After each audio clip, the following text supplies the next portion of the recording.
Om Swastiastu. Selamat pagi anak-anak. Kali ini kita akan memasuki pembelajaran 3 dan 4 di tema 2 subtema 3. Adapun yang akan kita bahas kali ini yaitu muatan pelajaran bahasa Indonesia, yaitu menandai informasi pada teks, muatan PPKN tentang tanggung jawab, dan muatan IPS tentang menghargai kegiatan ekonomi. Nah, pada muatan PPKN tentang tanggung jawab, kalian masih ingat kan pengertian tanggung jawab itu apa? Ya, bagus. Tanggung jawab itu adalah keadaan wajib menanggung sesuatu atau mau melaksanakan segala sesuatu sesuai dengan peraturan atau apa yang sudah kita lakukan. Jadi berani menanggung segala risiko dari perbuatan yang sudah kita lakukan. Nah, di sini ada perilaku yang tidak menjaga kebersihan dan bagaimana akibatnya terhadap lingkungan. Jika seandainya kita membuang sampah sembarangan, apa yang akan terjadi? Jadi, aliran sungai atau selokan itu bisa tersumbat.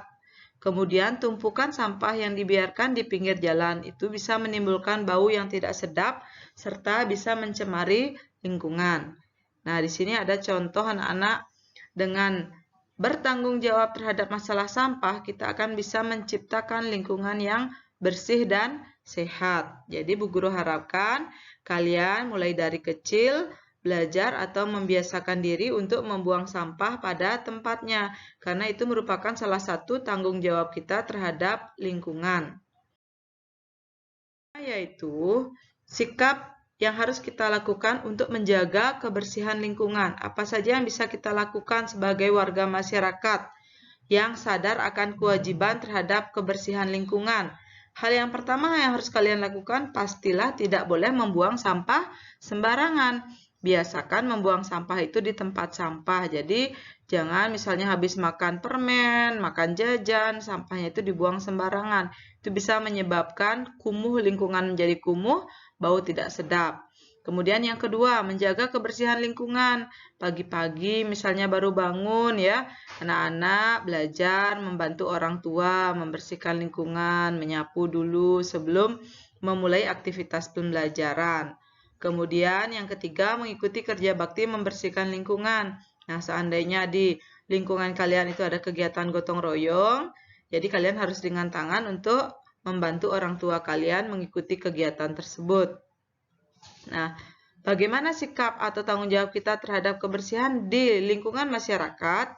Ya, jadi setelah kita melakukan tanggung jawab kita terhadap kebersihan di lingkungan masyarakat, apa yang akan kita dapatkan? Yang pertama adalah lingkungan itu menjadi bersih dan nyaman, anak-anak. Jadi kalau kita sudah rajin membersihkan lingkungan, lingkungan yang kita tempati itu akan menjadi bersih dan nyaman dan terhindar dari berbagai bibit penyakit. Kemudian kita memiliki rasa kepedulian terhadap lingkungan, sehingga kehidupan masyarakat itu menjadi lebih harmonis.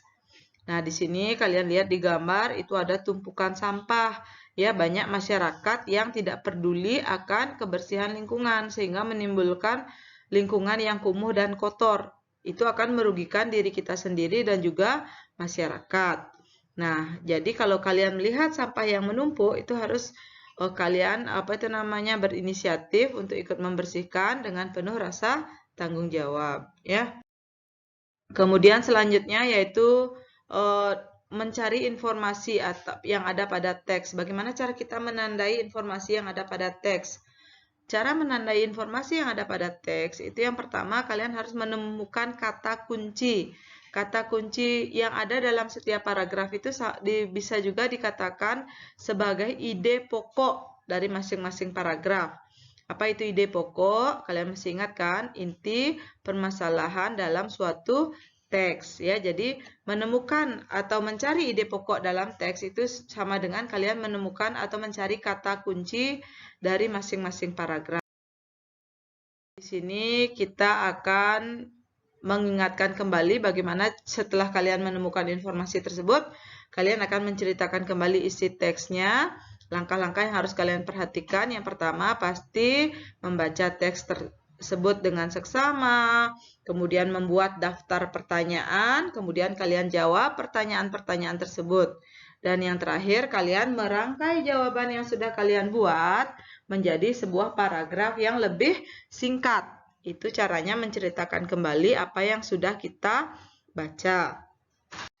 Nah, selanjutnya anak-anak di muatan IPS kita akan mempelajari tentang menghargai kegiatan ekonomi. Nah, kita sebagai makhluk sosial itu tentu saja membutuhkan orang lain untuk memenuhi kebutuhan hidup kita sehari-hari. Ya, jadi kegiatan ekonomi itu adalah kegiatan yang kita lakukan untuk memenuhi kebutuhan hidup kita. Dan kita sebagai makhluk sosial itu akan membutuhkan orang lain dalam usaha untuk memenuhi kebutuhan hidup kita. Nah, di sini dalam kegiatan ekonomi itu akan melibatkan berbagai kegiatan ekonomi seperti tahapan produksi, distribusi, dan konsumsi, ya. Nah, Bu Guru ingatkan kembali di sini pengertian masing-masing dari kegiatan ekonomi tersebut. Yang pertama adalah produksi. Produksi itu anak-anak apa? Produksi itu adalah kegiatan menghasilkan barang atau jasa. Dan orang yang melakukan kegiatan produksi ini disebut sebagai produsen. Misalnya pabrik tekstil, pabrik industri otomotif, mobil, industri mobil, dan lain sebagainya. Itu namanya kegiatan produksi, jadi menghasilkan barang atau jasa. Nah, setelah barang atau jasa itu berhasil diselesaikan, itu akan ada kegiatan distribusi. Jadi distribusi itu adalah kegiatan menyalurkan barang atau jasa dari produsen menuju ke konsumen, ya. Nah, misalnya di sini adalah pedagang keliling, ya, itu jadi menjajakan dagangannya, ya. Jadi mereka mendapatkan dagangan itu adalah dari produsen untuk dijual ke konsumen, ya. Orang yang melakukan distribusi ini namanya distributor. Ada juga sales, ya, yang menjajakan mobil atau sepeda motor. Nah, itu juga namanya kegiatan distribusi, ya. Orangnya itu namanya distributor. Kemudian yang lagi satu yaitu konsumsi. Konsumsi ini adalah kegiatan menghabiskan nilai guna suatu barang atau jasa. Jadi orang yang melakukan kegiatan konsumsi ini disebut sebagai konsumen. Misalnya kalian setelah orang tua kalian misalnya membeli mobil atau sepeda motor, nah kalian gunakan, itu namanya kegiatan konsumsi. Misalnya kalian membeli makanan di kantin dan lain sebagainya, kemudian kalian makan, itu juga namanya konsumsi. Orang yang melakukan konsumsi ini namanya konsumen, ya. Nah, karena peranan setiap individu dalam masyarakat itu sangat berbeda-beda, jadi kita sebagai warga anggota masyarakat harus saling menghargai setiap peran di masing-masing individu. Nah, di sini ada nelayan anak-anak, nelayan yang sedang menangkap ikan di laut. Ini merupakan salah satu contoh kegiatan ekonomi dalam bidang produksi. Kemudian kalau dijual kemudian di pasar, ya, ikan tersebut dijual di pasar oleh pedagang, pedagangnya itu namanya distributor. Kemudian setelah ibu kalian misalnya pergi ke pasar untuk membeli ikan tersebut, kemudian ibu kalian mengolahnya di rumah dan kalian makan, itu namanya kegiatan konsumsi. Nah, sekarang karena kegiatan ekonomi di masyarakat itu berbeda-beda, kita harus menghargai usaha tersebut. Bagaimana cara menghargainya? Yang pertama yaitu kita tidak boleh merendahkan usaha orang lain, ya. Kemudian tidak boleh menjelek-jelekkan usahanya, ya. Kemudian yang kedua, tidak mengganggu usaha orang lain. Yang ketiga, kita tidak boleh iri terhadap keberhasilan usaha yang dicapai oleh orang lain. Jika kita memiliki usaha yang sama, kita harus bersaing dengan cara sehat, ya. Kemudian ikut membantu usaha orang lain ketika kita telah sukses, misalnya membagikan tips atau kiat-kiat yang membuat usaha kita sukses, kita bagikan kepada orang lain. Nah, di sini sudah cukup penjelasan Bu Guru di pembelajaran 3 dan 4 subtema 3.